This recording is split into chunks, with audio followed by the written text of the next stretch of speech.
en persona, en vivo, el doctor Antonio Siriaco Cruz. Bien, muy contento de estar aquí por primera vez en este estudio con los poderosos. Y nada, yo pienso que ya hemos poco a poco retornado a la, como dicen, A la a la relativa relativa normalidad. normalidad, porque hay que esperar, ¿no? Todo el proceso de vacunación.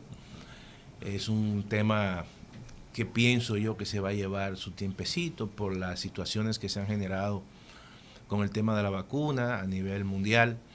Y en esa medida que se vaya vacunando toda la población, en esa medida obviamente que va a haber un proceso de confianza, de reactivación lenta de la economía, pero no hay que, como decimos nosotros, que no podemos darle confianza a esta situación, porque es algo, es un virus hasta ahora que hay que estudiarlo más, los médicos, la ciencia, y yo pienso que la protección debe ser algo importante. Lo que tenemos todo que hacer es que tenemos que vacunarnos.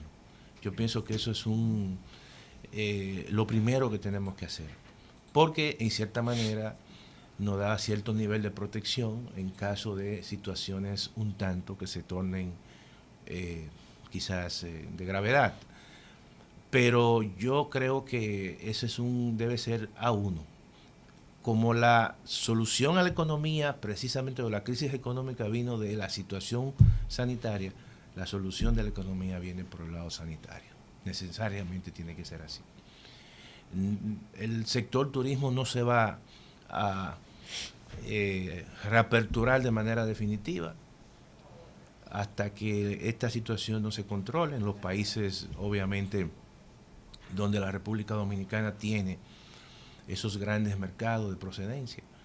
Estados Unidos. Estados Unidos, uno ha visto algunas cosas que han salido de los Estados Unidos, comunicados, el caso de, por ejemplo, Canadá, el caso de algunos países europeos con la situación de la vacuna. Todo eso, obviamente, que hace que ese sector todavía no se tenga la certidumbre para impulsarse. Incluso la información más reciente del informe del Banco Central indica que el sector tuvo un crecimiento negativo de menos 50. O sea, algo que uno pensaba que se venía superando, sin embargo, fue un sector que profundizó su caída. A diferencia, por ejemplo, del caso de la construcción, que por primera vez ha tenido un crecimiento de 2 dígitos, o el caso de la agropecuaria, que tuvo un crecimiento positivo, o el caso de la manufactura local, o el caso de las zonas francas, por ejemplo, que tuvo un crecimiento positivo. Lo que pasa es que el turismo depende mucho, claro, precisamente de la condición sanitaria, claro, de salud. De salud, de ambos países, por eso yo decía tanto ayer, del local como de los países de procedencia. Yo decía ayer, doctor, que si bien es cierto que hay quizás un aspecto egoísta, ¿no?, claro, de las grandes potencias al querer vacunar a sus ciudadanos primero y entonces después ir en auxilio de los demás, pero yo pienso que eso hasta nos conviene, porque si se logra la inmunidad del pueblo norteamericano, de los canadienses, los españoles, franceses, italianos, pues en esa medida podremos tener mayor número de visitantes de esos países. Y si logramos inmunizar a los dominicanos, pues se podría crear una corriente de confianza en visitar a la República Dominicana. Y esa es la idea, y de eso se trata, ¿no?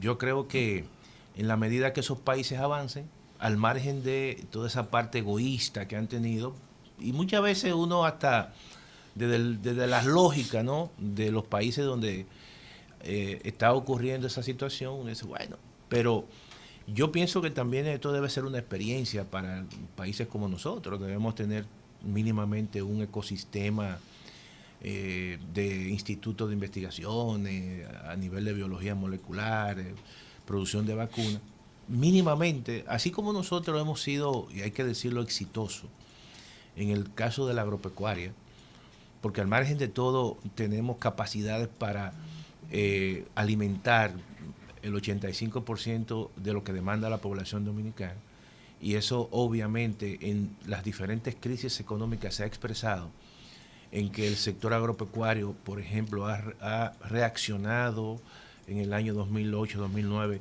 Aquí no hubo importaciones, a pesar de todo el precio de los commodities, no hubo importaciones, por ejemplo, de arroz. En esta situación ahora ha habido una respuesta después que hubo cierto incremento en los precios de los alimentos, pero hoy en día, con básicamente una oferta que ha reaccionado ante una demanda que surgió bruscamente, uno encuentra los mercados básicamente y los grandes centros de consumo que están abastecidos. Incluso en muchos casos, productos de ciclos cortos que tuvieron con precios altos, obviamente están ahora con precios que ya han retomado su normalidad, el precio de las musáceas, el precio de algunos vegetales. Es decir, que ha habido una reacción por parte de un sector agropecuario y que si nosotros, y eso hay que darle, vamos a decir, sus méritos a todos los gobiernos que han de una forma u otra contribuido a mantener un sector mínimamente que en un momento determinado tipo de políticas que fueron impulsadas promocionaban sencillamente, bueno, si el maíz te sale más caro, impórtalo, y si tal producto te sale más caro, impórtalo. Entonces lo que eso trajo en muchos países fue un desmonte de la capacidad productiva, de la capacidad nacional de producción, y yo pienso que uno tiene que tener mínimamente una especie de stop de seguridad, porque la alimentación es parte de y la seguridad alimentaria es parte también de la seguridad Tenemos nacional. el riesgo de que se produzcan incrementos en el precio de los alimentos. Veo que el dólar ya ha comenzado como ligeramente a subir. Hoy estaba 57.50. Compré yo para pagar la tarjeta. Mira qué ocurre. Yo incluso ayer pagué mi tarjeta. Tenía algunas situaciones. Uno siempre tiene compras, ¿no? Y yo siempre digo que el dólar tiene un piso básicamente hacia la baja. O sea, porque es un precio que depende... Pero el Banco Central dijo que no iba a permitir que descendiera más por eso del mismo, nivel. que tiene un piso. O sea, más de ahí no va a descender. Porque al final, aquí existe una especie, el Banco Central mantiene una especie de banda, vamos a decir. Dice, mira, a partir de determinado nivel en el piso no va a seguir bajando, porque eso afecta a sectores que están orientados al exterior, como es el caso, por ejemplo, de la zona franca, que ha habido un repunte importante de la zona franca. El mismo turismo depende mucho de su rentabilidad, porque cuando tú haces negocios y te cambian los pesos, los dólares, por ejemplo, por peso a un 57, después a un 58, 59, eso implica que tu rentabilidad incluso en pesos se incrementa, ¿no? Pero también hay una especie de, vamos a decir, de techo que es permitido hasta cierto punto, porque luego entonces una depreciación más allá de lo normal rompe un tanto el equilibrio, y eso obviamente que también afecta a los costos de producción. Es como algo que tiene es una moneda con doble cara, con doble vía. Por lo tanto, muchas empresas que generalmente dependen de compras muy grandes en el exterior, si el tipo de cambio se deprecia, si el peso dominicano se deprecia, entonces obviamente que eso le sale mucho más costoso. Y además la mayoría de los salarios de aquí, de todos nosotros, se nos fija en pesos, no es en dólares. Por lo tanto, nuestro poder de compra, nuestra capacidad que tiene nuestro peso se reduce. Por lo tanto, había que esperar, y hay que esperar que siga un poco, y va a seguir un poco porque la economía se está reactivando. Cuando tú analizas, por ejemplo, el incremento de las importaciones, en el último informe de la Dirección General de Aduanas, fue un incremento muy grande. Muy grande. Por lo tanto, eso significó que los sectores, obviamente, productivos se han reactivado, están demandando más divisas para comprar mucho más mercancía. Reposición de mercancía. Reposición de mercancía. Esa es la realidad, porque tú tienes una demanda, obviamente, que se te puede disparar. Por lo tanto, hay esa falta de sincronización entre una demanda que sube muy rápido y una oferta que obviamente necesita más tiempo para readecuarse. Doctor, y en el caso de los combustibles, el gobierno ha tenido que absorber Sí, claro, claro. incrementos que debieron haberse aplicado, no se hizo, para dañar un poco menos la economía del pueblo dominicano. Pero el actual ministro de Industria y Comercio, el amigo Ito Bisonó, en la campaña electoral creó unas expectativas con una famosa fórmula de que demostraba, ¿no?, que era injusto la manera en que se calculaba el precio de los combustibles en el país. Y eso, pues ahora la gente lo está reclamando. Bueno, ¿y dónde está la fórmula de Ito Bisonó? Bueno, yo pienso que eso fue un error. Muchas veces uno no puede jugar en las redes sociales porque al final tú no sabes lo que te depara la vida. Y quizás él nunca pensó que iba a ser el ministro de Industria y Comercio. Pienso yo, cuando hizo eso. Porque el tema, por ejemplo, de los precios del combustible, que es un tema, obviamente, que para el gobierno es muy sensible, porque estamos hablando que esto tiene un peso muy importante en las recaudaciones del gobierno. Por lo tanto, cualquier situación que se altere en ese sentido puede tener un impacto en la recaudación del gobierno. Y más en una situación donde hay una crisis, una reactivación, ha habido un proceso de una caída importante en los salarios, en los ingresos de las empresas, en también las recaudaciones. Ahora, ¿qué es lo que yo pienso? Que en la medida que la economía se va reactivando, que más empresas se van incorporando, obviamente van a mejorar las recaudaciones y el gobierno quizás tendrá más capacidad en un momento determinado para absorber esa diferencia. Pero es obvio que eso en un arreglo fiscal, en algún momento eso tendrá que buscarse una solución. Aquí, y es una solución, vamos a decir, en paquete, porque hay que decir lo siguiente, aquí no hay una gran capacidad de almacenamiento. Entonces, eso es otro problema. Y como no hay esa gran capacidad de almacenamiento, cuando los precios son bajos, generalmente no podemos nosotros comprar petróleo o combustible barato, guardarlo ahí en un tiempo que nos permita entonces jugar con los precios, ¿verdad?, cuando los precios suben. Es decir, que no hay esos rejuegos y por eso uno encuentra que la fijación, por ejemplo, de los precios de los combustibles se hace cada semana. Hoy la Bolsa de Mercantil de Nueva York está anunciando hace un momentito que cerró los contratos de futuro con una alza hasta 61. Sí, claro. Y eso no, una inestabilidad. No, eso es muy seria. Eso es una mala noticia para nosotros. Porque el petróleo, en cierta manera, está reflejando en estos momentos la reactivación de la economía mundial. Hay otro tema que es interesante tratar. Me gustaría escuchar su opinión. Y es el tema de la tarifa eléctrica. Pagamos una energía eléctrica muy cara. Correcto. Pero a las distribuidoras de electricidad se les acusa de ineficiencia porque tienen realmente pérdidas extraordinarias, ¿no? El gobierno tiene que subsidiar a las distribuidoras de electricidad, pero es que compramos una energía. O sea, las distribuidoras compran caro y venden barato. Claro. O sea, no hay manera que con la diferencia que hay entre el precio de compra a los generadores y el precio en que se vende la energía al consumidor, puedan ser rentables esas distribuidoras. Entonces, hay un subsidio que da el gobierno, pero un subsidio que lo recibe usted, lo recibo yo, lo recibimos todos, los que quizás podemos pagar la luz sin necesidad de ese subsidio. Claro. Entonces, ¿qué usted piensa que se podría hacer para beneficiar a los pobres, a los que no tienen con qué pagar la luz, que consumen aproximadamente unos 140, 143 kilovatios mensuales? ¿Qué se puede hacer para que esa gente pues tenga la facilidad de que el gobierno los subsidie a ellos, pero que no me subsidie a mí, a usted y a Rudy, a Juan TH y a los que podemos pagar la luz? Mira, Giorgi, yo no sé si se están aplicando ya los acuerdos del pacto eléctrico. No sé si se están aplicando.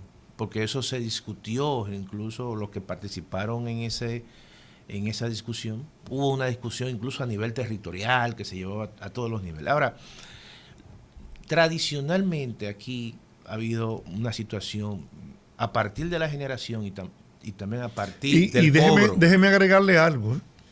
En este momento, la eficiencia, la satisfacción en cuanto al servicio eléctrico es de un 99%. Yeah. Solamente hay apagones cuando hay una avería, es normal, o cuando se va a dar mantenimiento. Yeah. Después, aquellos apagones financieros que nos tenían acostumbradas las autoridades anteriores desaparecieron. Yeah. Incluso el pago a los generadores está a 30, 45 días.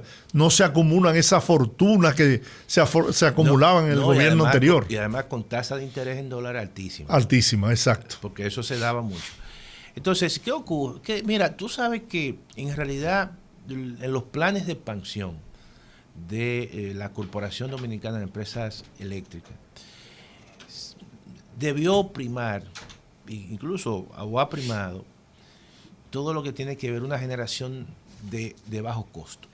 Y la lógica de la construcción de Punta Catalina, por ahí que viene, al margen de todas las cosas. Pero la lógica era construir una planta o plantas de bajo costo que puedan entonces entrar al proceso de la generación y incidir en ese mercado, porque es un mercado que está concentrado, para que los precios bajen. Obviamente que los contratos, según me han dicho, que se han firmado, los generadores con la distribuidora y con el gobierno, obviamente han bajado los precios. Porque déjame decirte lo siguiente, estudio que hizo el Instituto de Energía de la UAS en un momento determinado, había un sobrecoste, incluso demostrado, que yo lo vi, de más de 400 millones de dólares de un coste adicional de la generadora a la distribuidora. Pero no eso, doctor. Y al margen de la eficiencia que tenía la distribuidora para el cobro a determinado grupo de sectores. Y eso hay que sumarle el fraude, hay que sumarle eso, también la pérdida técnica. Y eso, déjame decirte que las transferencias de recursos que el Estado Dominicano en los últimos 10 años le ha hecho a la Corporación Dominicana de Empresas Eléctricas ha estado por encima de los 10,000 millones de dólares. O sea, una cantidad impresionante. Entonces, obviamente que el pacto eléctrico se hizo con esa intención, con la intención de mejorar esos entuertos y luego entonces que el Estado, obviamente, el peso de esa transferencia disminuya. Entonces, yo creo que hay que ver y hay que esperar la ejecución de esos acuerdos a partir del pacto eléctrico. Mire, le voy a dar un caso. Claro. Los medidores, claro, lo que comúnmente llamamos contadores. Correcto. Pues mire, había una empresa que decía que era suplidor único y en base a eso pues se le compraban sin necesidad de licitación. Claro, claro. Suplidor único. Pues resulta que el fabricante ahora va a hacer negocios directamente. ¿Y cuánto es la diferencia? El 50%. Eso es. Pero es un problema. El 50%. Pero es un problema también, y eso hay que decirlo, de modelo de negocio y de administración. A partir de. Porque todo eso encarecía entonces todo el proceso de las operaciones financieras de las sedes. Entonces, yo entiendo que tiene que ser un proceso que hay que ver toda la cadena de distribución, o sea, desde la generación, qué es lo que está pasando allí, cuáles son los entuertos que hay allí, cómo se comporta ese mercado, vamos entonces a incidir, y luego entonces ver el tema de las EDES, por ejemplo, porque las EDES tampoco se quedaban atrás. Ahí había también exceso de empleomanía, una serie de ineficiencias administrativas, que yo creo que hay que ver toda la cadena y entonces en ese sentido llegar a la cadena final. Entonces, ¿cuánto es lo que se recupera, lo que se cobra de lo que se factura? Eso es un indicador de eficiencia. Entonces, Si solamente se recupera el 75% de lo que se factura, entonces hay que ver también ahí, bueno, viene el problema o la situación, quiénes nos pagan, quiénes deben pagar, a quién el gobierno tiene que proteger. Hay un programa de bono luz. Entonces hay otros sectores, el tema, por ejemplo, del robo de electricidad. Todo eso hay que verlo y es un proceso permanente que tiene que haber en todo esa cadena de suministro, de distribución del sector eléctrico. Y porque definitivamente usted sería partidario de la focalización del subsidio, o sea, que a esa gente que no puede, que no trabaja, no tiene forma, se le pueda dar un bono con el cual sepan, bueno, mire, usted tiene 140 kilovatios. Después que usted terminó eso, se quedó sin energía eléctrica. Entonces lo enseñan incluso a ahorrar el consumo de energía. No, y además también... pero sincerizar la tarifa, claro, para los que no necesitan el subsidio. No, y se habla, porque en la parte del sector del acuerdo del pacto eléctrico se habla también de la tarifa técnica. Sí. Y eso también, eso hay que aplicarlo. O sea, ya la incorporación de la tarifa técnica. Ahora, yo creo que en un momento determinado se habló de los medidores de esos que son prepagos, que también eso es un elemento que hace que la gente pueda ser eficiente, usar la cantidad de energía que debe consumir. Si usted no paga su celular, se lo cortan. Y entonces la energía eléctrica, claro, que es más importante. Claro, entonces eso tiene que ser así, pero no solamente en el caso de la energía eléctrica, también del agua. Nosotros hacemos un uso muchas veces abusivo del agua. Todo eso, señores, que involucran recursos naturales, en muchos casos, uso de recursos naturales, que la República Dominicana en ese sentido no produce petróleo. Obviamente que cuando se incrementan los precios del petróleo, como decía Rudy, ya eso tiene un efecto en toda la economía.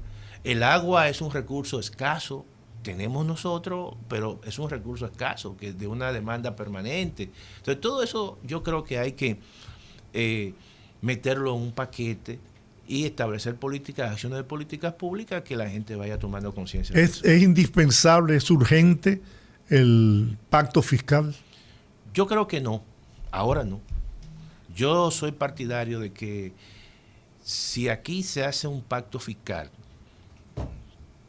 tal y como se había pensado, frena la economía. Yo lo que creo que el gobierno lo que tiene que hacer es pensar en un arreglo fiscal de baja intensidad que pueda añadirle a la presión tributaria, si de un 14 llevarla a 2.5 más, es decir, de 16%, que pueda conseguir, revisando las exenciones y en algunos tipos de impuestos, por ejemplo, a grandes contribuyentes, pueda conseguir alrededor de 150.000, 160.000 millones de pesos para que se incorpore rápidamente al presupuesto del año 2022.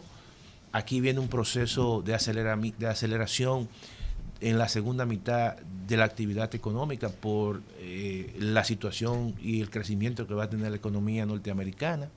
Eso es un golpe de suerte que tiene esta economía y las economías de México y la economía de Centroamérica. ¿Ha mejorado la calidad del gasto del gobierno? Sí, yo pienso que sí. Yo creo que sí. Yo creo que en ese sentido es un elemento positivo que ha tenido el gobierno de revisar el gasto público. Hay actividades y partidas de baja productividad que se han disminuido, se han dedicado recursos. Yo creo que eso es un elemento de carácter positivo que ha tenido el gobierno. Una pregunta nada más y cierro. El presidente dijo en la reunión en Europa que conjurada la crisis sanitaria tenemos un problema de frente, que es enfrentar la situación económica y financiera, que si eso no se lograba solucionar, podíamos estar en peligro de estallidos sociales. Yo pienso que él está pensando en la deuda, en la deuda global, sí, y en la deuda dominicana. La deuda hoy en día es un 74%. Por eso yo digo que el gobierno tiene que pensar rápidamente. Si hace un pacto fiscal, eso va a durar 3 o 4 años. Y si no lo hace, yo pregunto, ¿cómo va a financiar el presupuesto del año 2022? ¿Tú sabes con qué? Con más endeudamiento. Y si tenemos una deuda de un 74%, fácilmente el próximo año eso llega a más de un 80%. Y en el imaginario de la gente, cuando le dicen una deuda así, ya la está pensando en un 100%. Ojo con eso. Entonces, lo que tiene que hacer es ver cómo financia el presupuesto del próximo año, ver que el impulso que va a tener la economía dominicana cuando crezca la economía norteamericana y mejor, eso va a mejorar las recaudaciones, y ya en el 2022, cuando exista una recuperación mucho más amplia, pensar obviamente en un pacto. ¿Y soporta la economía dominicana más endeudamiento? Yo creo lo siguiente, yo creo que mayor endeudamiento genera una trampa, porque tú te endeudas más, entonces luego tienes que pagar más intereses, esos intereses no te permiten tener recursos para hacer políticas públicas de desarrollo, hacer más inversiones. ¿Cuánto es la inversión pública? La inversión pública es pírrica, es apenas menos del 2.2% del PIB. Entonces, en estos momentos el gobierno necesita gastar más, pero gastar más en inversiones, en gasto de capital, en infraestructura. Que la pandemia llevó a tener que buscar la ayuda. Claro, social, es obligatorio. Entonces, tiene que aprovechar que la economía ha venido poco a poco reaperturándose, tener mucho cuidado y hacer cualquier arreglo fiscal, pero de baja intensidad. Bueno, doctor, se nos terminó el tiempo. Bueno, yo pensaba que el tiempo iba a seguir, pero pasa muy rápido con los poderosos. Así es.